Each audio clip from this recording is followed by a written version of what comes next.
So why exactly has General Motors used pushrod engines for the last 100 years, but Ford has sort of evolved every decade and Chrysler even evolved? Like why did Chevy stick with the pushrod engine? So let's talk about when certain brands switched and which ones stayed more old school.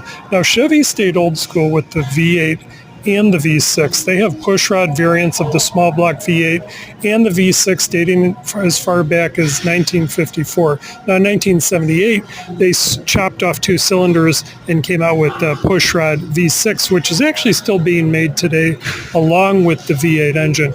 Now Ford has more of a different history. They tried single overhead cam much earlier than the other brands did. Now the SOHC camera was famous for being banned from NASCAR, but the story is a lot bigger than that. See, when all the other imports were coming in like the Fiat and the Honda, Ford came out with the Pinto and they also came out with the Pinto engine. Then they eventually switched to the CVH engine, which was on the Ford Escort. Now both of those vehicles from 1970 to about 2000, Chevy is not even making any single overhead cam variants in the United States.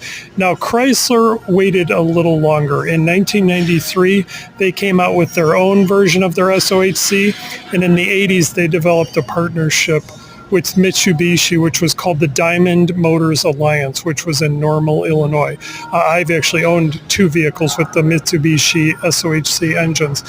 So Ford and Chrysler and Dodge basically had SOHC engines, four cylinders, V6s since about the 1970s. But why did Chevy just decide to stick with the pushrod engines? Well, there is a financial reason for that.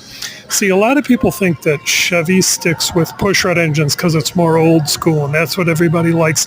And that is partially true, but even a bigger reason is the manufacturing cost. It's estimated that on a V8 engine, they can save around $400 per vehicle. So just for example, let's say you sold 3,000 vehicles with pushrod engines as opposed to a dual overhead cam or a single overhead cam. It's estimated on average to save about $400 per vehicle.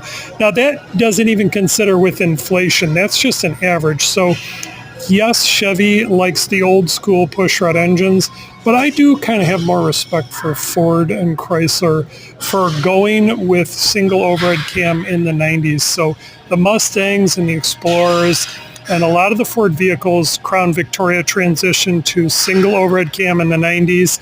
And in the 80s, Chrysler even was doing that on vehicles like the New Yorker, the Dodge Dynasty. They had tons of vehicles all the way going back to the Ford Pinto and the Ford Escort. Single overhead cam has really been a part of Ford's history